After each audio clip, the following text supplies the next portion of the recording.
Today's NDE comes to us via email from Jimmy, who is 87 years young and remembers an experience he had as a child growing up on a farm. Let's get into it. Whenever I mention my having a near-death experience to anyone, I get a host of responses. Some people want to ask me a million questions, but for the most part, I end up with people wanting to get me help for whatever they have deemed is wrong with my brain. I have been told I dreamed it. I am crazy. I am old and senile. The list goes on, but you get the gist of it. There are far more non-believers than there are believers when it comes to near-death experiences. I get the worst responses from those calling themselves Christians who only wish to act like I am the devil incarnate. I am 87 years old, and I will be going home soon. I have absolutely no reason to lie or fabricate an NDE for attention. I really don't care what you believe. This is my experience as I remember it, and this is the final time I will tell anyone it. Thank you beyond death for providing me a place where I can do this. This is my near-death experience. Take from it what you will. I grew up helping my family out on the farm. We were sharecroppers, which meant the farm owner provided the land and a ran-down shack for us to live in, and at harvest time we received a small portion, a share, of the money after the crops were sold. Everyone in the family worked the farm every day. On the day of my experience, I had taken sick. I had a high fever that just wouldn't break, so my mother insisted I stay in bed even though my father wanted me to help him on the farm. Needless to say, he won the fight on that one. Back then, men ruled the family.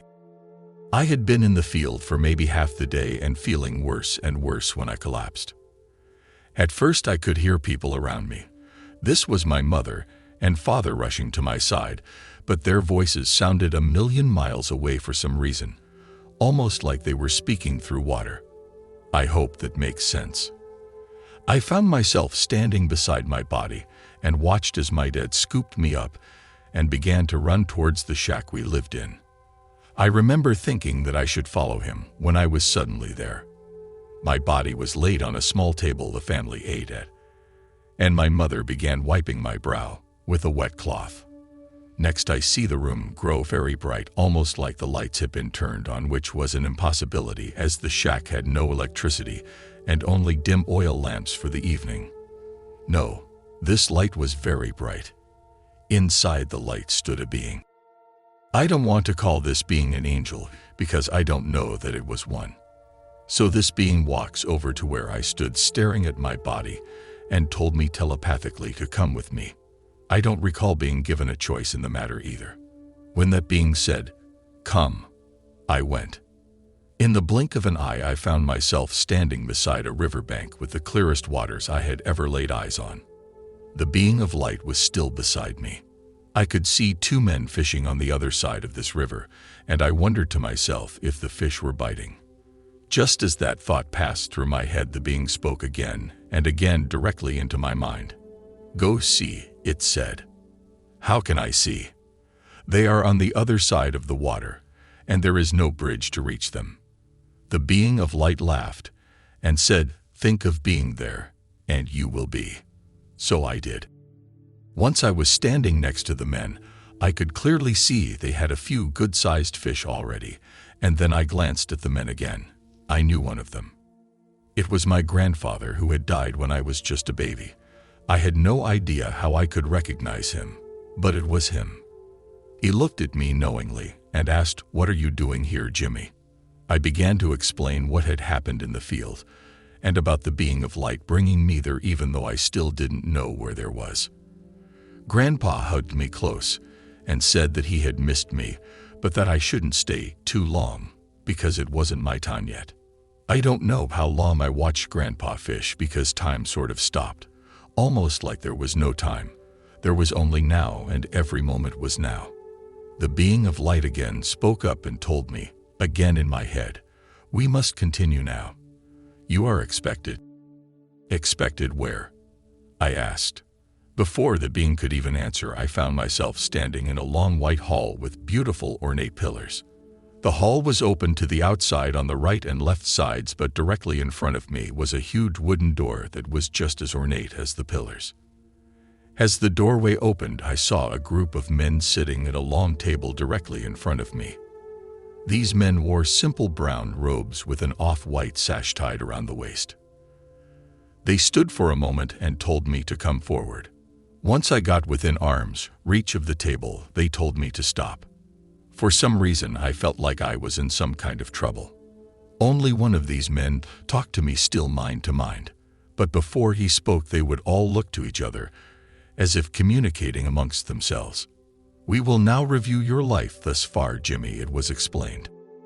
A screen appeared, and I don't want to say I watched because watching doesn't describe it. I relived every moment of my life. Only with this reliving I could experience the thoughts, feelings, pains, and pleasures of every person I had ever interacted with. I don't want to go into too much detail there, not because I have something I am ashamed of, but more because it was a very hard experience. Just knowing you had brought pain to someone that affected them their whole lives can be quite overwhelming.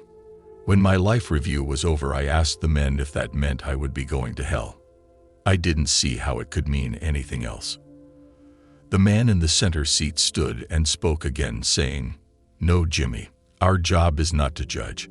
We are here only to teach and to learn. We learn about human interaction and hopefully in the process, seeing your experiences and the way that every decision you make affects others, prepares you to return and become better and will transition over into your next life."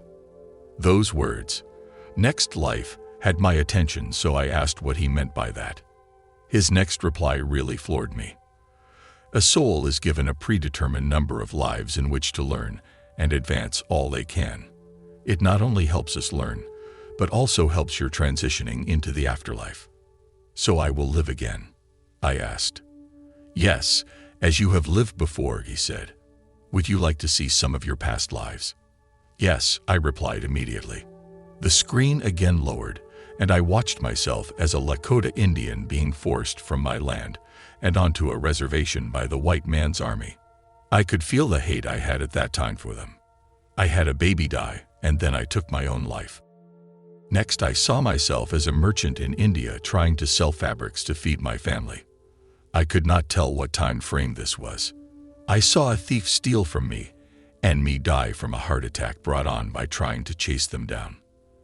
After seeing those two lives, I was asked if I wished to continue viewing past lives. I did not. In the 3 lives I now knew of, not one of them had been good, so I thought it best to end it.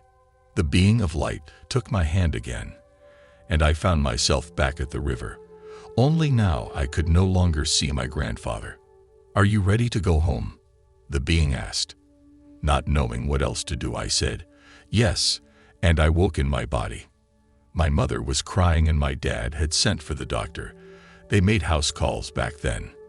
The doctor arrived and gave me some of the most foul-tasting medicine I had ever tasted and told my mother to cover me with blankets. Mind you, it was hot outside, and let me sweat it out, which I did. In a few days I was back on my feet and back in the fields. I'd spent my entire life wondering who those men were at that table. How many more lives must I live? Was the being of light an angel? I don't have answers to anything. I should have asked more questions, I know, but at the time I wasn't thinking about much other than not going to hell. When I die next time, I hope I am able to remember to ask a ton of questions, starting with, is reincarnation something I signed up for, or can I just opt to stay? Well, as I said, people think I'm crazy, but I know I am not. I didn't dream this either. Let us know in the comments below what you think of Jimmy's experience. Until next time, stay blessed.